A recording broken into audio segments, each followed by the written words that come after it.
Halo, Assalamualaikum warahmatullahi wabarakatuh.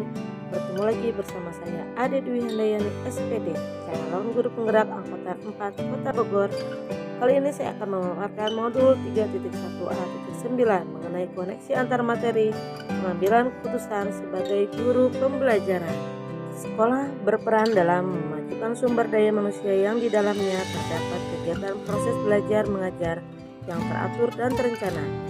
Agar kegiatan proses belajar mengajar efisien, maka harus ada sosok pemimpin yang mengatur dan mengelola proses tersebut.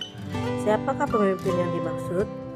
Mengajarkan anak berhitung itu baik, namun mengajarkan mereka apa yang berharga atau utama adalah yang terbaik. Teaching kids to count is fine, but teaching them what count is the best, menurut Bob Talbot. Dari kutipan di atas, saya berpendapat bahwa sebagai pendidik dan sebagai orang tua, kita tidak boleh hanya fokus mengajarkan dan mengasah kecerdasan intelijensi anak saja, tetapi mengajarkan mereka mengasah dan menerapkan kecerdasan spiritual terlebih dahulu agar mereka mampu membedakan baik dan buruk. Penuh kasih sayang, berkarakter, baru kemudian didiklah mereka agar memiliki kecerdasan yang emosional, intelijensi, dan sosial. Filsafat Pendidikan Ki Hajar Dewantara. Filsafat Ki Hajar Dewantara disebut dengan filsafat pendidikan Among, yang di dalamnya merupakan konvergensi dari filsafat progresisme tentang kemampuan kodrat peserta didik agar dapat mengatasi permasalahan yang dihadapi dengan memberikan kebebasan berpikir seluas-luasnya. Trilogi filsafat Ki Hajar Dewantara ing ngarsa sing tulodo ing madya mangunkarsa juga tuturi handayani. Filosofi Trilogi Ki Hajar Dewantara dan pengambilan keputusan. Apakah maknanya? Ingarso sung telodo. Di depan mampu memberi teladan, seorang pendidik ataupun guru sebagai pemimpin pembelajaran dalam mengambil keputusan sebaiknya penuh analisis dan pertimbangan. Hal ini karena segala keputusannya akan dijadikan contoh oleh murid baik di dalam maupun di luar pembelajaran. Makna yang kedua, ing madya mangun karsa. Di tengah membangun kemauan atau semangat. Hal ini bermaksud membangun keputusan yang diambil oleh guru sebagai pemimpin pembelajaran hendaknya bisa mempertimbangkan dan memberikan semangat bagi murid-muridnya. Lalu makna yang ketiga, tuturi handayani. Dari belakang mendukung, yang artinya guru sebagai pemimpin pembelajaran harus dapat memberikan dukungan fisik maupun moral kepada murid-muridnya. Sesi coaching dalam proses pengambilan keputusan. Pendampingan dengan pendamping pada saat sesi coaching sangat membantu pendidik dalam proses belajar mengajar, terutama ketika mengambil keputusan. Dalam sesi coaching, pendidik sebagai coach dapat mengekspor potensi coaches secara optimal dan mampu mengembangkan serta meningkatkan potensi coaches. Tentunya hal ini akan berimbas dalam menghasilkan keputusan yang berpihak pada murid demi mewujudkan merdeka belajar. Merupakan gambar keterkaitan modul 1 sampai dengan modul 3.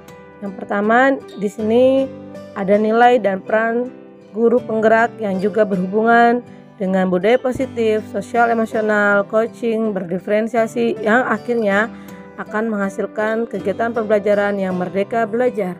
Pengambilan keputusan sebagai pemimpin pembelajaran.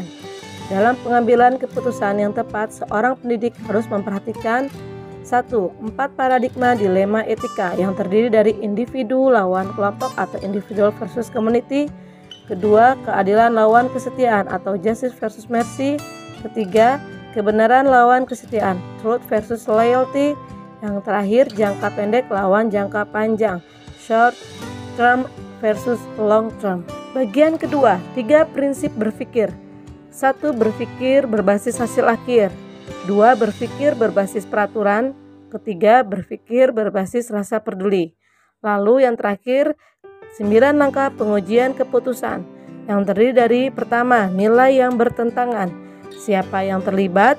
Ketiga, fakta-fakta yang terjadi. Keempat, pengujian benar atau salah. Kelima, pengujian paradigma benar versus benar. Keenam, prinsip pengambil keputusan. Ketujuh, investigasi opsi trilema. Kedelapan, pembuatan keputusan. Kesembilan, lihat kembali keputusan dan refleksikan. Pengambilan keputusan yang tepat lihat dari berdampak positif terhadap hasil akhir, lalu terciptanya suasana yang kondusif dan aman, nyaman, terpercaya, dan menyenangkan. Juga berimbas pada merdeka belajar. mampu meningkatkan potensi dan kemampuan siswa. Terakhir, berpengaruh terhadap kemampuan masa depan siswa. Oleh karena itu dapat saya simpulkan, pendidik atau guru sebagai pengambilan keputusan memiliki peran yang sangat inti dan berpengaruh dalam mengajar dan mendidik murid, terutama pembentukan karakter dan budi pekertinya. Budaya positif yang tumbuh di sekolah, kompetensi sosial dan emosional yang matang merupakan modal utama dalam mendukung guru dalam mengambil keputusan yang tepat di sekolah. Penerapan pembelajaran yang terintegrasi, pembelajaran berdiferensiasi, membuat guru mampu mengoptimalkan kemampuan murid melalui proses coaching yang tepat akan mewujudkan merdeka belajar. Salam dan bahagia. Terima kasih. Guru Bergerak Indonesia Maju.